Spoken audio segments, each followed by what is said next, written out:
Good morning. Welcome to the forecast discussion for February 7th, 2013. We have a lot to talk about here and going to try and get it under 15 minutes this time. So let's get right to it. We're looking at temperatures right now in the upper teens to lower 20s over the northern interior, mid to upper 20s over the New York City metropolitan area, and upper 20s to lower 30s along the New Jersey coast and Philadelphia metropolitan area.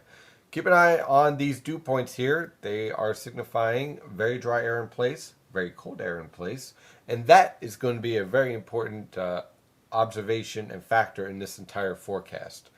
And what I want to do first is show you the observations here. This high pressure system is a key indicator of what we're dealing with here. Here we have one low pressure system in the Gulf of Mexico, another low pressure system in the Southern Plains. We have our northern, or should I say polar disturbance here, subtropical disturbance here. The fact that this high pressure system is ridging down the coast means that cold air is building down the coast. And that is a fundamental, major indication on what we're dealing with this storm. It means that cold air is not going to be able to be driven out very quickly, and in fact it's going to be a significant factor for the forecast moving forward. Taking a look at the radar, you can see our two storms starting to develop here. Very impressive along the Gulf Coast with strong thunderstorms here, potentially pushing to severe levels. We also have our strong polar disturbance here that's also rapidly developing over the upper Midwest. These two disturbances will interact and combine into one major storm along the North Carolina coast, and then that storm is going to shoot off towards the benchmark, which is 40 north, 70 west, which is basically a perfect storm track for significant snowfall for the Philadelphia and New York City metropolitan area. Taking a look at the latest infrared satellite picture. Again, notice our high pressure system here is very strong. It's rather impressive at 1038. It's already stronger than what was forecasted. And we have our two storms starting to get themselves organized here. One along the Gulf Coast, another one over the upper Midwest. That will combine and develop into a powerful storm. Notice the lifting here is really starting to intensify here. And that is a very important factor. Again, what we're seeing here is moisture starting to already push into the region. I'm not saying the storm will, but I'm saying we're starting to see that indication of this storm starting to get its act together.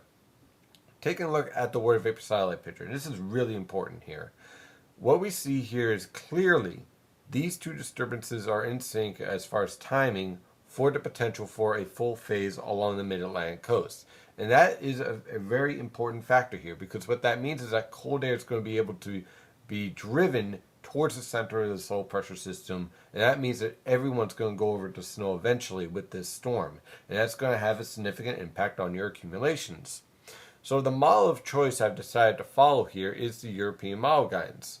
Notice again, as of 0Z last night, which is about the evening hours here, we had our nice upper level low set up around Quebec. We had a nice blocking signature starting to develop around the Canadian Maritimes, and here's our two disturbances.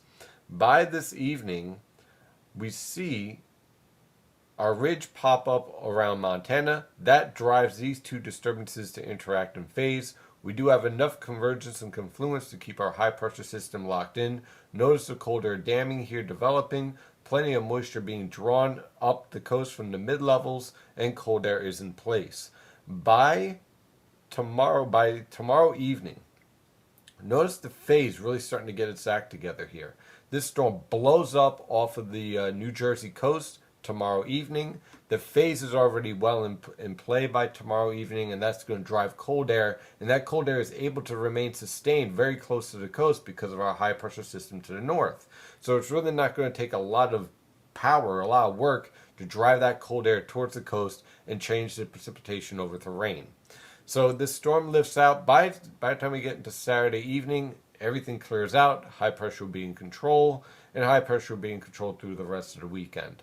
Now, I want to focus primarily on this storm with this video discussion. So, what I decided to do was, well, first, let me get back to the map that I had forecasted. Here we are, the first call map. Okay, so this is the first call, and quite frankly, the last call I'm going to make on this storm. I really like this forecast. It is high volatility, but hey, I feel confident about this.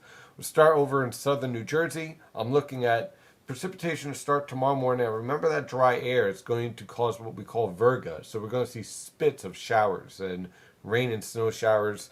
Temperatures are going to push into the upper 30s to lower 40s tomorrow afternoon. And that means rain over portions of southern New Jersey. Now, as this storm blows up tomorrow evening, that rain changes over to snow.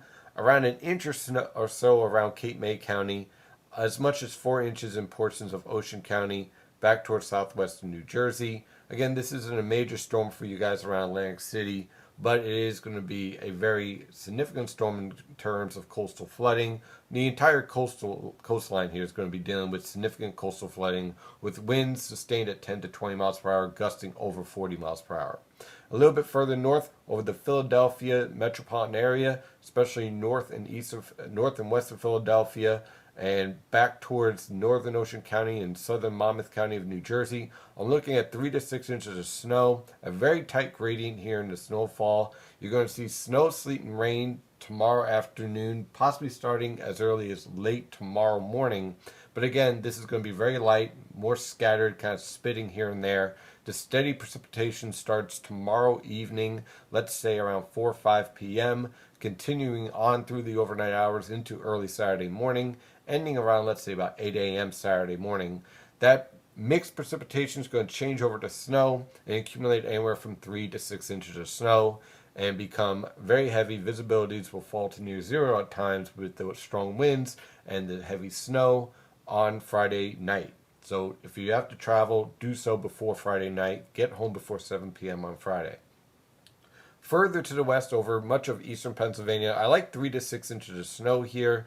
3 inches as you head further west, 6 inches as you head closer towards the Delaware River and towards Philadelphia. So Reading, Hazleton, looking around that 3 to 6 inch mark. Scranton, you're probably going to push pretty close to 4 to 5 inches, maybe 6 inches. Now, this is where it gets very interesting around the New York City metropolitan area and northern and central New Jersey. I'm looking at 6 to 12 inches plus. That plus is because I'm very concerned about mesoscale banding, especially for Long Island, New York City, central New Jersey, right around Monmouth County, up towards northeast New Jersey. I would not be surprised if snowfall totals go above 12 inches here if we get some thunder snow and some mesoscale banding setting up here. As far as the Hudson River Valley and portions of northeastern Pennsylvania, again, 6 to 12 inches.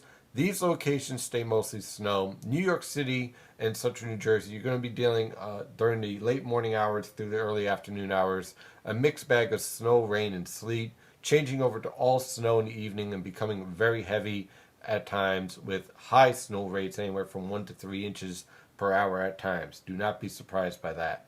And then for the jackpot area, as you like to call it, for the eastern portions of the Hudson River Valley throughout all of Connecticut, looking at 12 to 24 inches of snow, blizzard conditions, wind gusts over 40 miles per hour.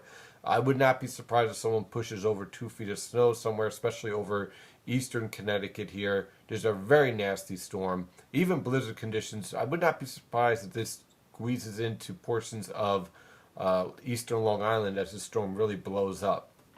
The worst conditions are going to be from 7 p.m. tomorrow on through 8 a.m. on Saturday, and then the storm winds down and clears out. This, again, is a dangerous situation, and of course I'll have live coverage throughout this entire event, or as long as I can stay awake.